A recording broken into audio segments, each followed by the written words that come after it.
Pernah di Timur Tengah teman-teman sekalian, ada seorang anak. Kata orang nakal. Kalau kami mengatakan tidak ada anak yang nakal. Yang ada orang tua yang kurang sabar dalam mendidik. Yang hebat anak itu, aktifnya luar biasa. Permainannya di mana-mana, semua dipakai mainan. Ibunya satu kali masak.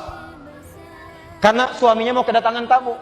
Begitu masak, sudah bagus, siap dihidangkan. Tiba-tiba anaknya datang. Bawa mainan, mainannya pasir. Teriak-teriak, umi, umi, umi, umi. Ibu, ibu, ibu, ibu. Ditaburkan pasirnya di makanan yang sudah jadi itu. Beng. Kisah nyata. Bukan rekayasa. Pertanyaan saya, ibu, kalau suami kedatangan tamu, ibu masak tuh.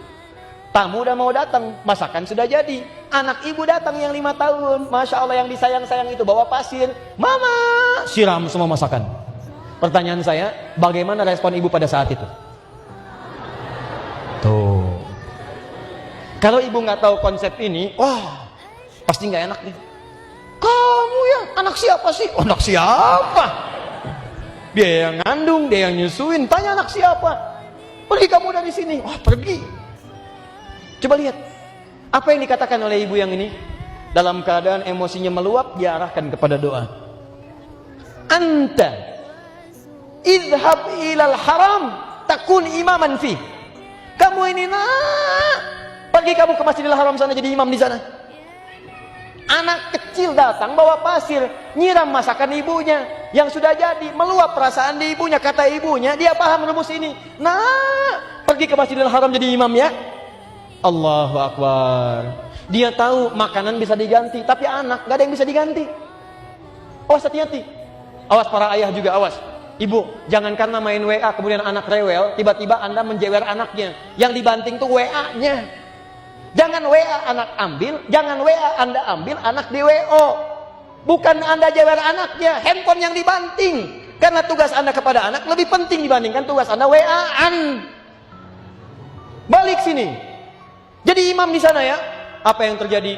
Kemudian hari anak itu benar-benar jadi imam di Masjidil Haram. Bahkan sekarang beliau ketua dewa imam di 2 masjid suci, Masjidil Haram dan Masjid Nabawi. Dialah Syekh Abdurrahman As-Sudais.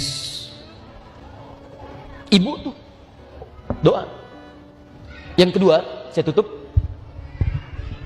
Tenang Bu ya, ini masih ada 3 poin lagi ya.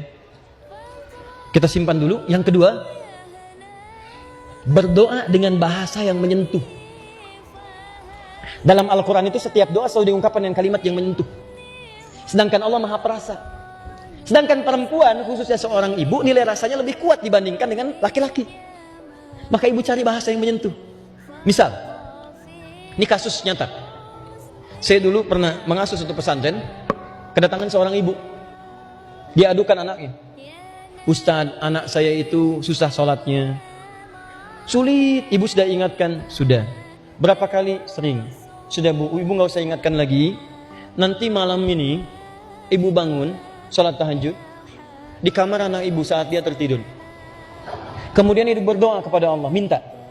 Cara berdoanya, mohonkan kepada Allah dengan segala fungsi keibuan ibu.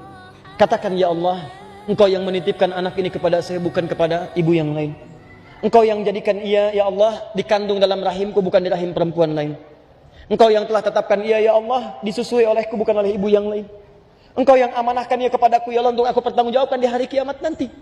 Maka aku mohon kepadamu di keheningan malam ini, ya Allah, berikan aku solusi dan kemudahan untuk mendidik anak itu sehingga mudah aku pertanggungjawabkan di hadapanmu, ya Rabb. Ya Allah, jangan wafatkan aku kecuali Engkau telah jadikan anak ini, ya Allah, sebagai anak yang baik dalam pandanganmu. Jangan Engkau wafatkan aku, ya Allah, kecuali Engkau telah berikan aku solusi untuk menuntaskan amanah ini, ya Rabbal Alamin. Minta, hari pertama, hari kedua. Nanti setelah 3 malam, coba ibu kesini lagi, apa yang terjadi? Atau apa yang terjadi? Begitu hari yang ketiga, ibu ini datang jam 7 kurang sedikit. Dari kejauhan, sudah mengeluarkan suara yang sangat kencang. Dia katakan, Ustaz, Masya Allah. Dan tangan kanannya menggenggam 1 bungkusan nasi uduk. Pagi-pagi. Ibu kenapa ceria sekali? Anak saya sudah sholat Ustaz 3 hari. Kok bisa saya bilang? Ternyata di malam yang ketiga itu dia bangun, dia peluk ibunya. Rupanya saat ibunya berdoa di malam pertama, mendengar terisak-terisakan tangisan, dia mulai tersadar tapi sambil malas-malas dia tiduran. Hari kedua mendengar tangisan-isakan, dia mulai menyentuh kepada hatinya. Hari ketiga begitu terisak, dia turun dari kasurnya, dia peluk ibundanya, dia minta maaf, dia cium kakinya. Maafkan saya, Ma. Maafkan saya, Ma. Saya dengar doa Mama. Saya nggak sholat itu bukan karena nggak sholat. Tapi bukankah Mama juga sekarang baru sholat? Bukankah ayah begitu sibuk, tak pernah ngajak saya sholat dan sebagainya? Keluar kemudian unek-uneknya, keluar kalimat-kalimatnya. Tapi kalimat ibu yang menyentuh itu menyentuh ke dalam sanubarinya. Dia katakan, saya berjanji hari ini saya akan sholat. Begitu dia katakan sudah sholat, lalu minta santri untuk mengajarkan. Kami khususkan satu orang santri mengajar. Apa yang terjadi? Sholatnya bagus, dia mulai menghafal Quran. Bahkan sejak saya pamit dari pesantren itu, hafalannya sudah 2 juz. Mungkin sekarang sudah selesai hafalan Qurannya.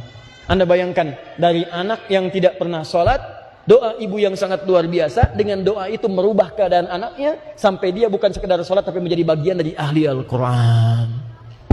Doa.